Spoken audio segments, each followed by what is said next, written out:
Good morning, good afternoon and good evening प्यारे बच्चों। Mahindra commerce classes में आप सभी का बहुत बहुत स्वागत है। बच्चों, आज का वीडियो, आज का लेक्चर एक नए टॉपिक, एक नए चैप्टर के साथ अपन शुरू करेंगे और उस चैप्टर का नाम है standard costing and variance analysis. अच्छा, आपके स्टैंडर्ड कॉस्टिंग आपके सीएमए इंटरमीडिएट में लमसम आपके 5 to 10 मार्क्स की आती है। तो कितने नंबर की आती है बच्चों? तो बोले सर 5 to 10 मार्क्स की। आ जाइए, 5 to 10 मार्क्स की आपके स्टैंडर्ड कॉस्टिंग सीएमए इंटरमीडिएट में कवर होती है। आ जाइए। अच्छा, इस चैप्टर को शुरू करूं उससे पहले इस चैप्टर की मीनिंग समझते हैं। आइए, सबसे पहले आपको दे रखा है स्टैंडर्ड। अच्छा, स्टैंडर्ड का क्या मतलब होता है? आइए स्टैंडर्ड का मतलब देखते हैं। एक एग्जांपल लेता हूं मैं। इधर देखिए, सपोज देखिए इस तरह से। आइए, जैसे महिंद्रा कॉमर्स क्लासेज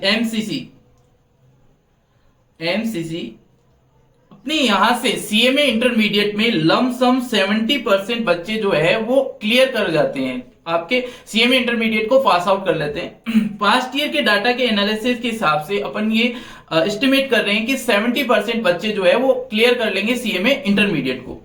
इस साल ये अपन स्टैंडर्ड बना रहे हैं, इस ईयर में अपन स्टैंडर्ड बना रहे हैं कि 70% बच्चे, पास्ट ईयर के डाटा के हिसाब से हमें लगता है कि 70% बच्चे जो है सीएमए इंटरमीडिएट को क्रैक कर जाएंगे। सपोज इस साल हमारे रिजल्ट रहा 80%। कितना परसेंट रहा? 80%। तो ये जो 70% है ये तो आपके स्टैंडर्ड डाटा है। स्टैंडर्ड डाटा मतलब क्या हुआ? पास्ट ईयर के डाटा को इस साल के लिए आप ये एस्टिमेशन के लिए यूज करते हो, उसको बोलते हैं स्टैंडर्ड डाटा। अच्छा, जो 80% है ये आपके है एक्चुअल डाटा। 80% क्या है? तो बोले सर ये है एक्चुअल डाटा। अच्छा, अब इसमें आपके एक दे रखा है कॉस्टिंग का मतलब होता है कैलकुलेशन ऑफ कॉस्ट, कॉस्ट को कैलकुलेट करना। अच्छा, इसमें वेरियंस भी वर्ड दे रखा है, वेरियंस एनालिसिस। तो वेरियंस का मीनिंग क्या है? तो वेरियंस का मीनिंग है जैसे 70% रिजल्ट रहता है और इस बार हमारे 80% रिजल्ट रहा, तो ये जो 10% इंक्रीज हुआ ना, इसको बोलते हैं वेरियंस। मतलब चेंज कितना हुआ है, मतलब डिफरेंस कितना है, वही होता है आपके वेरियंस। अच्छा, दो वर्ड हमेशा यूज आपके इस चैप्टर में आएंगे, एक तो फेवरेबल और एक एडवर्स। अच्छा, आप मुझे ये बताइए, मेरा रिजल्ट 70% रहना चाहिए था और 80% रहा है, तो ये मेरे फेवर में है या फिर मेरे एडवर्स है? तो बोले सर ये फेवर में है, इसलिए ये मैं फेवरेबल लिखूंगा। आइए, सपोज इस साल फॉर एग्जांपल रिजल्ट रहता है 65%।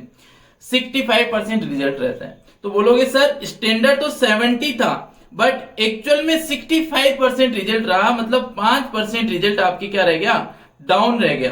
तो मैं ये बोल सकता हूं ये एडवर्स, आपके एडवर्स वेरियंस है। वेरियंस का मतलब क्या होता है? तो बोले सर स्टैंडर्ड और एक्चुअल के बीच के डिफरेंस को क्या बोलते हैं? वेरियंस बोलते हैं। अच्छा, स्टैंडर्ड का मतलब क्या होता है? तो बोले स्टैंडर्ड का मतलब होता है कि पास्ट ईयर के डाटा को इस साल के एक्चुअल के जो एक्चुअल के हिसाब से कन्वर्ट करना, क्या बोलते हैं उसको? क्या बोलते हैं? Standard data. आ जाइए, चलिए एक एग्जांपल में और लेता हूं। एग्जांपल, आइए, सपोज एबीसी लिमिटेड एक कंपनी है एबीसी, उसमें स्टैंडर्ड क्वांटिटी आपके लगती है 2 kg। अगर एक यूनिट फिनिश गुड्स बनाते हैं तो 2 kg स्टैंडर्ड क्वांटिटी लगती है, और एक्चुअल क्वांटिटी इस बार सपोज मान लीजिए कि 1100 kg लगी है और इसने 500 यूनिट बनाए एक्चुअल में।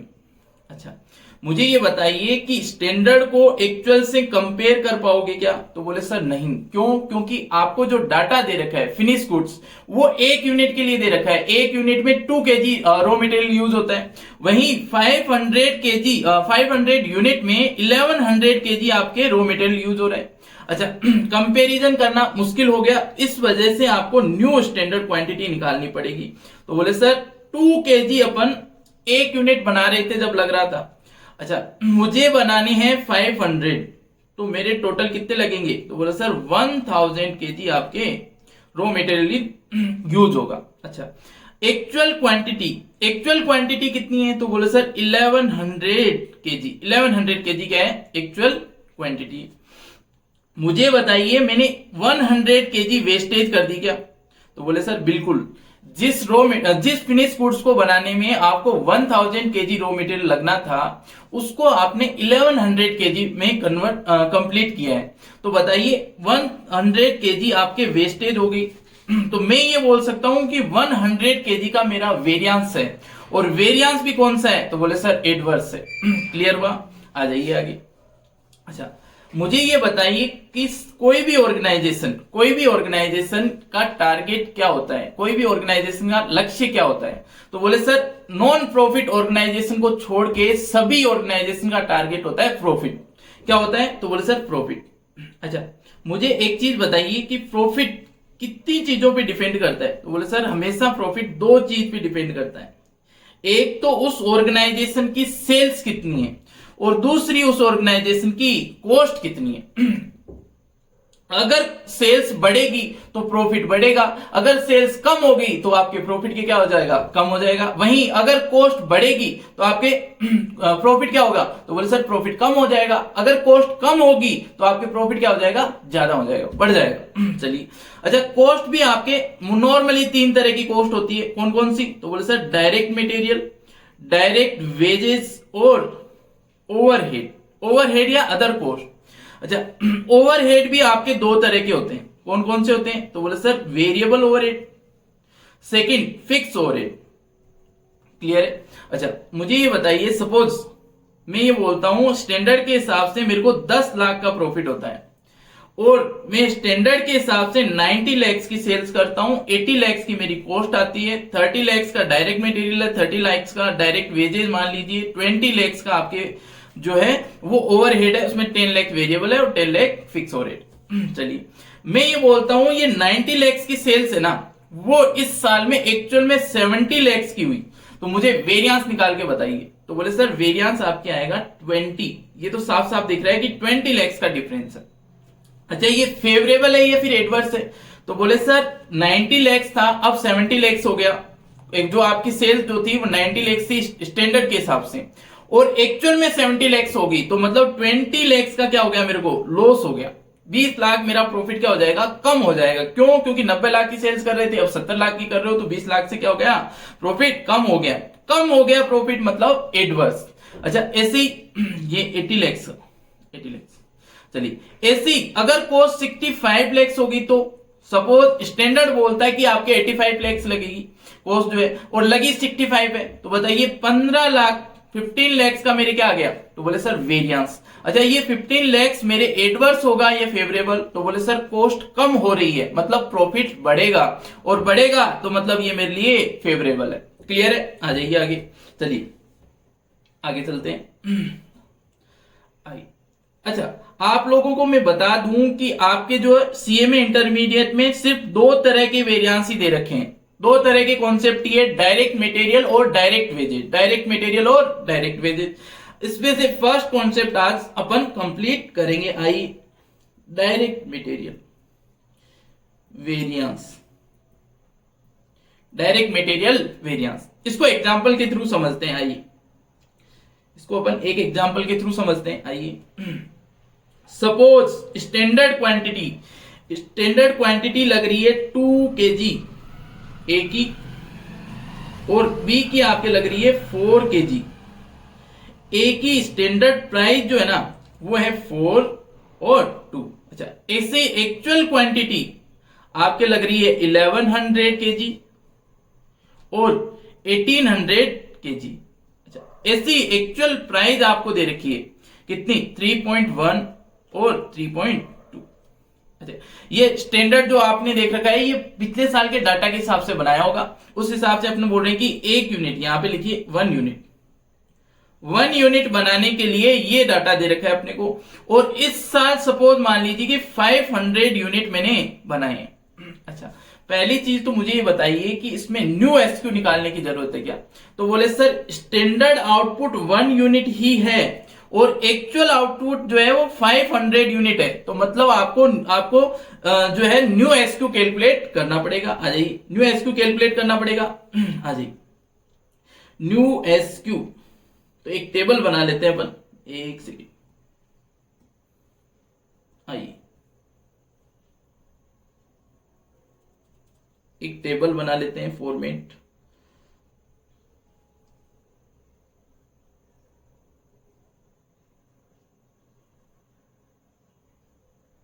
मैं बहुत सारी लाइन ही कर देता हूं। एक सेकंड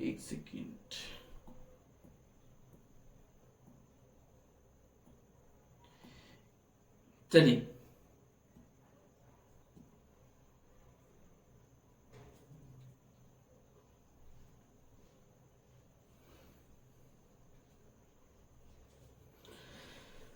बच्चों आ जाइए। सपोज अब देखिए यहाँ पे स्टैंडर्ड क्वांटिटी कितनी कितनी दे रखी है, तो बोले sir new standard quantity calculate करनी पड़ेगी। 2 डिवाइड बाय किससे करें, 1 से, इनटू किससे करें, बोले सर 500 से।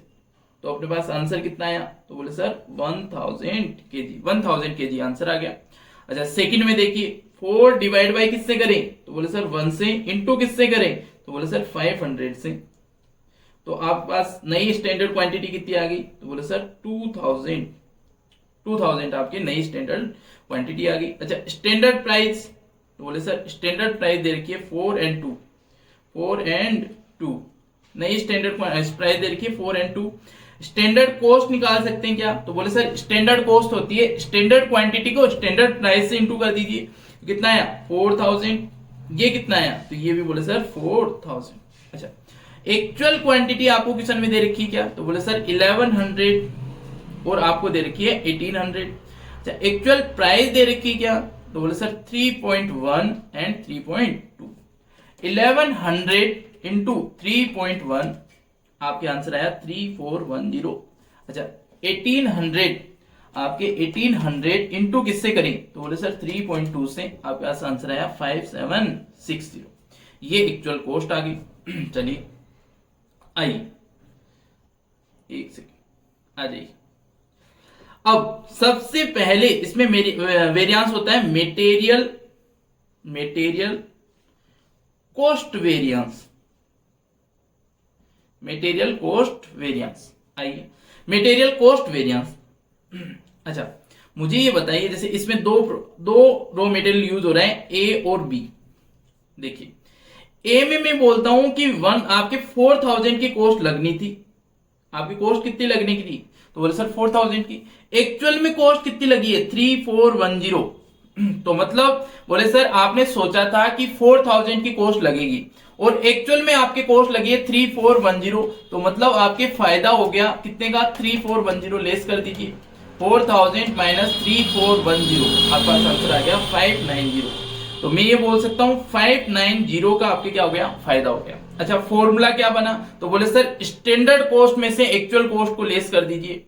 तो स्टैंडर्ड कॉस्ट माइनस क्या कर दीजिए, एक्चुअल कॉस्ट को।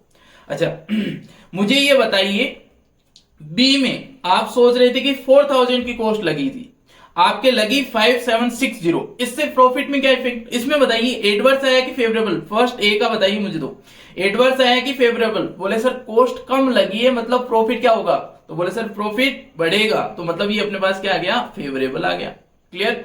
और इस फॉर्मूले में लगाएंगे तो प्लस में आंसर आएगा, आपके प्लस में आंसर आएगा मतलब फेवरेबल है, माइनस में आया तो एडवर्स। अच्छा लॉजिक बताएं, लॉजिक के हिसाब से देखें तो प्रॉफिट में क्या इफेक्ट पड़ रहा है, प्रॉफिट अगर कम हो रहा है तो एडवर्स, अगर प्रॉफिट ज्यादा हो रहा है तो फेवरेबल। आइए ऐसे बी का निकालना है आपको। 4000 आपकी क्या लग रही है, तो बोले सर 4000 मेरे हिसाब से कॉस्ट लगनी चाहिए थी, लगी कितनी 5760। मैं बोल सकता हूं 1760 की कॉस्ट एक्स्ट्रा लग गई। अच्छा एक्स्ट्रा लग गई मतलब ज्यादा लगी है, तो मतलब प्रॉफिट क्या होगा, बोले सर प्रॉफिट कम होगा, मतलब एडवर्स इफेक्ट हो गया है। आ जाइए मुझे आप लोग बता सकते हैं कि कॉस्ट कितने चीजों से बनी हुई होती है, तो बोले सर कॉस्ट हमेशा क्वांटिटी और प्राइस से बनी हुई होती है। मटेरियल की कॉस्ट निकालोगे ना तो वही अपन ने किया था, देखो स्टैंडर्ड क्वांटिटी को स्टैंडर्ड प्राइस से इंटू किया था, रेट से ही प्राइस से एक बात।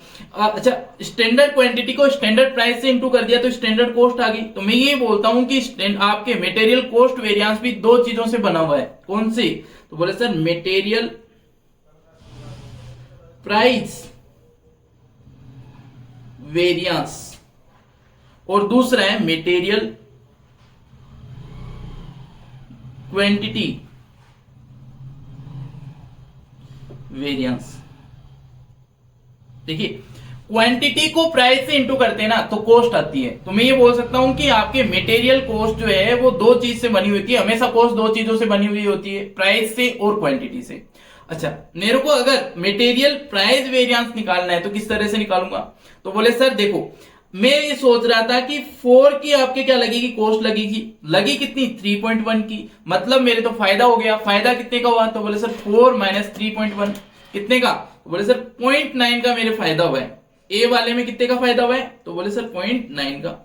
अच्छा 0.9 का फायदा तो हुआ, अब मेरे को बताओ इनटू किससे करोगे, इनटू करोगे ना कॉस्ट निकालने के लिए जैसे प्राइस वेरिएंस निकाल रहे हो तो फायदा किस में हुआ है, तो बोले सर फायदा हुआ है जो जितनी क्वांटिटी अपन ने खरीदी है, एक्चुअल में क्वांटिटी कितनी खरीदी है, तो बोले सर 1100।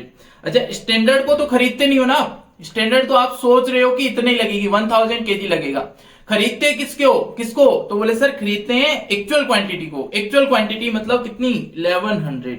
आपके पास आंसर कितना आ गया, तो बोले सर 1100 इंटू 0.9 करेंगे तो अपने पास आंसर आ गया 990।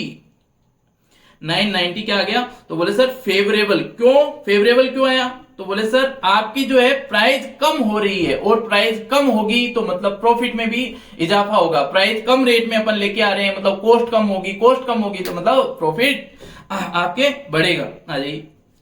अच्छा ऐसे बी को देख लीजिए फटाफट। डी में क्या है, तो बोले सर प्राइस जो है 2 थी और अपन ने सोची थी कि 2 प्राइस रहेगी और एक्चुअल में रही है 3.2, तो 2 आप लेस कर दीजिए 3.2 से, तो 1.2 का मेरे क्या हो गया, नुकसान हो गया। 1.2 का मेरे क्या हो गया, तो बोले सर नुकसान। अच्छा एक्चुअल में कितना खरीद के लाया, तो बोले सर 1800। 1800 तो 1.2 इंटू कितना 1800, आपके पास आंसर आ गया 2160। क्या एडवर्स। अच्छा एक्चुअल क्वांटिटी से क्यों इंटू कर रहा हूं मैं, स्टैंडर्ड से क्यों नहीं कर रहा हूं, इसका लॉजिक समझ में आया। इसका एक ही रीजन है, रीजन क्या है कि खरीदते अपन क्वांटिटी एक्चुअल ही है, स्टैंडर्ड तो आपको बताता है कि इतना यूज होगा, आप इस इतने रॉ मटेरियल इतना फिनिश गुड्स बनाओगे तो इतना क्वांटिटी यूज होगा, बट एक्चुअल में जो खरीद के लाए उसी का तो इफेक्ट होगा प्राइस का उसी का तो इफेक्ट होगा प्राइस में। क्लियर है, चलिए आ जाइए। अच्छा मटेरियल क्वांटिटी वेरिएंस आ जाइए, मुझे ये बताइए इस वाले में ए में मैं ये बोल रहा था कि 1000 क्वांटिटी यूज होगी और एक्चुअल में क्वांटिटी हुई 1100, मुझे बताइए 100 यूनिट वेस्टेज चली गई क्या मेरे, तो बोले सर बिल्कुल ए में 100 यूनिट मेरे क्या गई वेस्टेज। अच्छा 100 यूनिट वेस्टेज गई और इसमें मैं रेट से इंटू करूंगा स्टैंडर्ड प्राइस से। अच्छा स्टैंडर्ड प्राइस से क्यों इंटू करूंगा, तो बोले सर स्टैंडर्ड प्राइस से इसलिए इंटू करेंगे क्योंकि स्टैंडर्ड प्राइस स्टेबल रहती है, एक्चुअल प्राइस जो है वो कम ज्यादा होती रहेगी। अपने को वेरिएंस कौन सा निकालना है, तो बोले सर अपने को वेरिएंस निकालना है क्वांटिटी वेरिएंस। कौन सा वेरिएंस निकालना है, क्वांटिटी वेरिएंस, और इसमें प्राइस का इफेक्ट नहीं शो करना, सिर्फ क्वांटिटी की वजह से कितना वेरिएंस आ रहा है वो शो करना है। तो बोले सर एक्चुअल प्राइस ले लोगे तो एक्चुअल प्राइस तो फ्लैक्चुएट होती है, मतलब आज कुछ और है कल कुछ और होगी, हर महीने हर दिन चेंज हो सकती है, बट स्टैंडर्ड जो होता है वो ईयर में एक बार बनता है, तो इस वजह से इसको इंटू किससे करेंगे, स्टैंडर्ड प्राइस से। स्टैंडर्ड प्राइस कितनी है, तो बोले सर 4, कितनी दे रखी है 4, तो आपके पास आंसर आ गया -400, या फिर इसको लिख दीजिए 400 एडवर्स। क्लियर। अच्छा ऐसे ही बताइए मुझे बी का निकाल सकते हैं, तो बोले सर बिल्कुल। आपको बोल रहे हैं कि 2000 केजी रॉ मटेरियल लगना था, लगा 1800 है, मतलब 200 की मेरी क्या होगी सेविंग, 200 की मेरी क्या होगी सेविंग।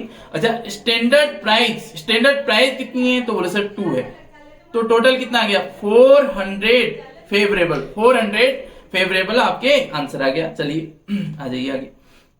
अच्छा ये क्लियर हुआ क्या, सबसे पहले मैंने बोला मटेरियल कॉस्ट वेरिएंस, कॉस्ट में कितना चेंज हो रहा है।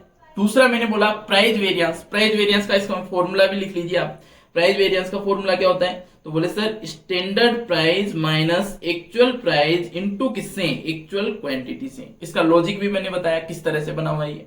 चलिए ऐसे मटेरियल क्वांटिटी वेरिएंस यहां पे लिख देता हूं, standard quantity minus actual quantity into किससे, स्टैंडर्ड प्राइस से। चलिए अच्छा मुझे बताइए आपके यूजेज या क्वांटिटी वेरिएंस, यूजेज वेरिएंस बोलते हैं इसको यूजेज वेरिएंस भी बोलते हैं।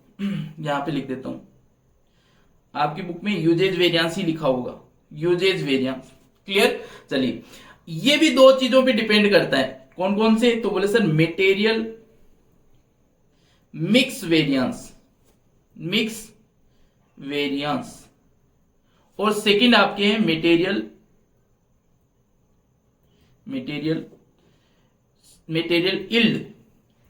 Yield variance. चलिए मटेरियल मिक्स वेरिएंस आ जाइए।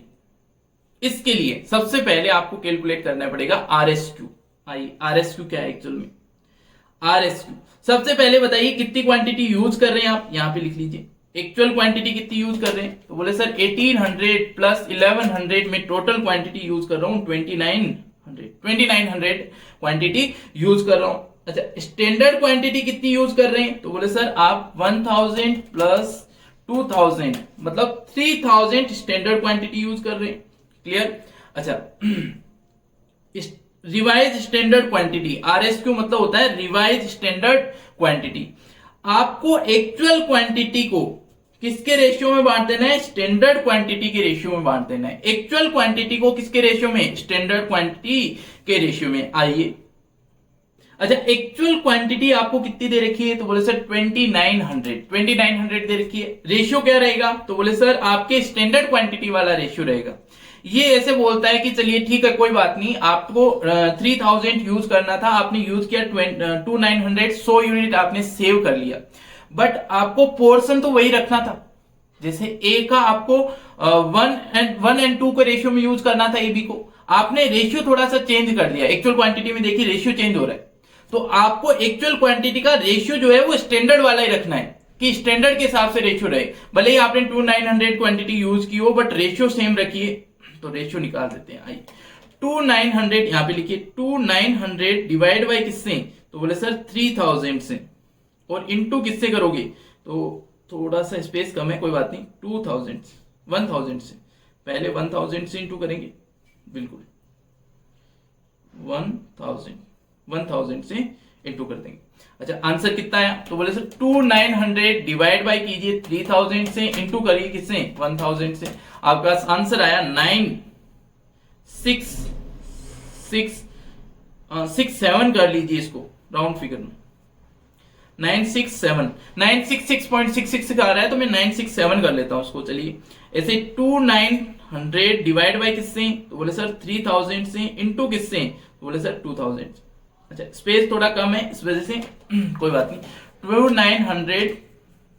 2900 डिवाइड बाय किससे 3000 से, इंटू किससे करना है। तो बोले सर 2000 से। आपके पास आंसर आ गया 1933, ये लिख लीजिए। चलिए अच्छा रिवाइज स्टैंडर्ड क्वांटिटी निकाल दी। आरएसक्यू का मतलब क्या होता है। आरएसक्यू का मतलब होता है actual quantity, total actual quantity किसके रेशियो में, स्टैंडर्ड क्वांटिटी के रेशियो में। इसका फॉर्मूला भी आप लिखना चाहो तो यहां पे लिख सकते हो, टोटल एक्चुअल क्वांटिटी इनटू किससे कीजिए, स्टैंडर्ड क्वांटिटी डिवाइड बाय किससे, टोटल स्टैंडर्ड क्वांटिटी से। क्लियर। ये फॉर्मूला बनता है। आइए अच्छा मटेरियल मिक्स वेरिएंस। अच्छा इसका मीनिंग क्या है पहले तो देखिए एक बार, तो इसको फॉर्मूला लिख देता हूं कोई बात नहीं देख लेते हैं पहले। इसका फॉर्मूला बोलता है आरएसक्यू में से क्या लेस कर दीजिए, एक्यू को, इंटू किससे कर दीजिए, स्टैंडर्ड प्राइस से। आरएसक्यू माइनस एक्यू इंटू किससे, स्टैंडर्ड प्राइस से। आइए अच्छा कहना क्या चाहता है।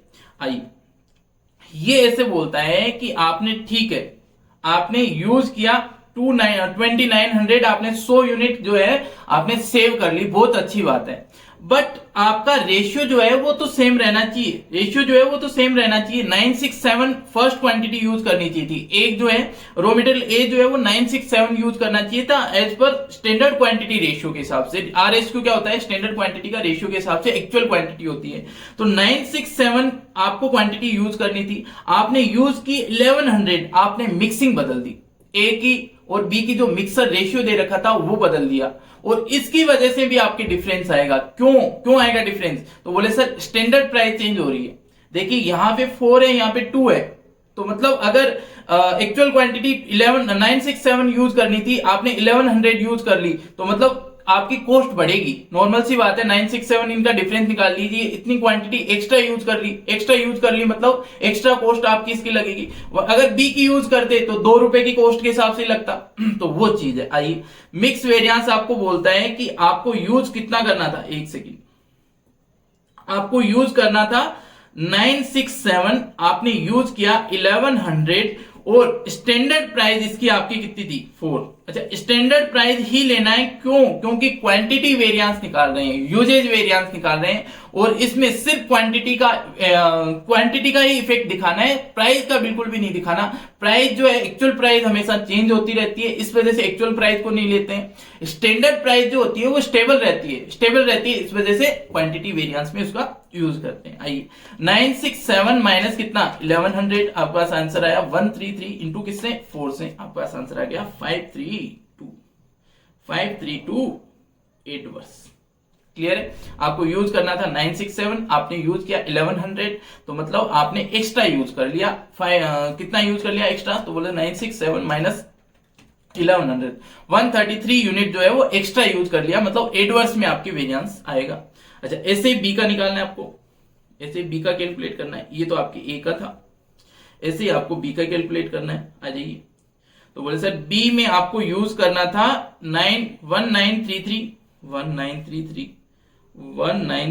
आपने यूज किया 1800 इंटू किससे कीजिए, स्टैंडर्ड प्राइस कितनी है? तो बोले सर 2 है, स्टैंडर्ड प्राइस कितनी 2। आपके पास आंसर कितना है? तो बोले सर 1933 माइनस कीजिए 1800 इंटू किससे कीजिए 2 से, आपके पास आंसर आ गया 266 फेवरेबल। आपको यूज करना था 1933 और आपने यूज किया 1800, मतलब आपने कम यूज किया है, और कम यूज किया मतलब कंपनी का फायदा है। चलिए आ जाइए, अब मिक्स वेरिएंस भी कंप्लीट है, अब आ जाइए इल्ड वेरिएंस पे। इल्ड वेरिएंस का भी फॉर्मूला लिख लीजिए सबसे पहले। तो फॉर्मूला होता है इसका SQ minus RSQ into standard price. अच्छा, ये फॉर्मूला क्या शो करना चाहता है? आइए, ये बोलता है कि आपको यूज करनी थी 3000, आपने यूज की 2900, मतलब 100 यूनिट का आपके फायदा है। क्लियर? तो मतलब ये वेरिएंस पॉजिटिव में आएगा। रीजन, क्योंकि 100 यूनिट अपने फायदे में जा रही है। अच्छा, इस हिसाब से मैं देखूं तो इसको 1000 केजी यूज करनी थी, और रिवाइज के हिसाब से भी इसने 967 यूज की है। ठीक है, मिक्सिंग का आपके जो भी था वो इफेक्ट अपन ने इस साइड दिखा दिया मटेरियल मिक्स वेरिएंस में। अब अपन देख रहे हैं कि मिक्सिंग का इफेक्ट नहीं दिखाना है अपने को, तो जो इसके जो वेरिएंस आ रहे हैं ना, उसके अलावा जो वेरिएंस आ रहा है ना उसको शो करना है। मटेरियल मिक्स वेरिएंस को नहीं दिखाना। मिक्सिंग चलो ठीक है, आपने 967 यूज करना था, 1100 यूज कर लिया, उससे हमें कोई मतलब नहीं। आपने 967 के हिसाब से, इधर देखिए, एक सेकेंड, 967 यूज करना था आप, सॉरी 1000 यूज करना था, आपने मिक्सिंग रेशियो भी निकाल दिया, 96 यूज किया है। मिक्सिंग रेशियो अगर सेम भी होता ना तो 967 यूज करते। तो ये जो डिफरेंट आ रहा है आपके 1000 और 967 का, ये होता है इल्ड वेरिएंस। आइए यहां पे लिखिए, एक सेकेंड, चलिए मैं ये बोलता हूं इसका है 967। अच्छा, स्टैंडर्ड क्वांटिटी लिखिए सबसे पहले, 1000 इसको यूज करनी थी, इसने यूज की है 967, तो बोले फायदा है। स्टैंडर्ड प्राइस कितनी है? तो बोले सर 4। स्टैंडर्ड प्राइस कितनी है? 4। अच्छा, आंसर कितना आया? तो बोले सर 1000 माइनस 967 इंटू किससे कर दिए? तो बोले सर 4 से, 132 क्या आ गया? तो बोले सर फेवरेबल। क्यों? क्योंकि इसको 1000 यूज करना था, इसने यूज किया 967। चलिए ऐसे ही बी का कैलकुलेट कीजिए। आ जाइए, बी में आपको 2000 यूज करना था, आपने यूज कितना किया 1933, तो 2000 माइनस क्या कर दीजिए 1933 इंटू किससे करना है? तो बोले सर इंटू करना है आपको किससे? इंटू करना है आपको स्टैंडर्ड प्राइस से। 2 है स्टैंडर्ड प्राइस, तो 2 लिख दीजिए, आपके पास आंसर आ जाएगा 2000 माइनस 1933 इंटू किससे 2 से, आपके पास आंसर आ गया 134 फेवरेबल। अच्छा, इसका टोटल कितना आ रहा है और इसका टोटल कितना आ रहा है? तो बोले सर इसका टोटल आ रहा है 532 माइनस का है और 266 प्लस का है, तो मेरे पास आंसर आ रहा है 266 एडवर्स, और इसमें मेरे पास आ रहा है 134 प्लस 132 266 फेवरेबल प्लस का। अच्छा, इसका आंसर कितना आ रहा है? तो बोले सर इसका आंसर आपके आ रहा है 0। ये मटेरियल क्वांटिटी या फिर यूजेज वेरिएंस। अच्छा, इसका टोटल कितना आ रहा है? तो ये आ रहा है 990, इसमें माइनस का दे रखा है आपको 2160, तो 1170 वर्ष। अच्छा, इसका टोटल कितना आ रहा है? तो इसका टोटल आपके आएगा 590 प्लस 1760 आपके पास आ गया, सॉरी चलिए नहीं अच्छा, ये 1760 माइनस का है और 590 क्या है, प्लस का है, माइनस कर दीजिए 590, तो ये आ गया 11708 वर्ष। चलिए अच्छा, कॉस्ट वेरिएंस दो चीजों से बना हुआ है, प्राइस वेरिएंस और क्वांटिटी वेरिएंस से, मतलब इसका टोटल कॉस्ट वेरिएंस के बराबर आना चाहिए। तो बोले सर 1170 वर्ष में, तो ये बराबर बिल्कुल सही मैच हो रहा है। अच्छा, मटेरियल मिक्स वेरिएंस और मटेरियल यील्ड वेरिएंस को अगर आप जोड़ते हो तो आपके पास मटेरियल यूजेज वेरिएंस आता है। तो बोले सर 2668 वर्ष और 266 फेवरेबल मतलब प्लस में, तो 0, तो इसका आंसर भी 0 आ रहा है। तो मटेरियल प्राइस वेरिएंस और मटेरियल यूजेज वेरिएंस को जोड़ने पे क्या आता है, मटेरियल कॉस्ट वेरिएंस। ऐसे ही मटेरियल मिक्स वेरिएंस और मटेरियल यील्ड वेरिएंस को जोड़ने पे क्या आता है आपके पास, मटेरियल यूजेज वेरिएंस या मटेरियल क्वांटिटी वेरिएंस। चलिए अच्छा, ये तो खत्म हो गया। इसके फॉर्मूले एक बार वापस से यहाँ पे लिख देते हैं। मटेरियल कॉस्ट वेरिएंस फॉर्मूला क्या होता है, एससी माइनस एसी। अच्छा, एससी मटेरियल प्राइस वेरिएंस क्या फॉर्मूला होता है, तो बोले sir SP standard price minus actual price into किससे, एक्चुअल क्वांटिटी से। दूसरी तरफ material usage variance, usage variance क्या फॉर्मूला होता है, standard quantity minus actual quantity into किससे, स्टैंडर्ड प्राइस से। ये भी दो तरह के होते हैं आपके, कौन कौन से, तो बोले सर मटेरियल मिक्स वेरिएंस और मटेरियल यील्ड वेरिएंस, इसको सब यूजेज वेरिएंस भी बोलते हैं, यील्ड वेरिएंस को। अच्छा, स्टैंडर्ड इसमें क्या होता है, तो बोले sir R S Q minus क्या कर दीजिए ए क्यू को इंटू किससे कर दीजिए, एस पी से। अच्छा, इसमें क्या होता है, तो बोले सर इसमें होता है आपके sorry S Q minus R S Q into किससे करना है, तो बोले सर एस पी से। क्लियर, ये फॉर्मूले थे अपन ने टोटल। चलिए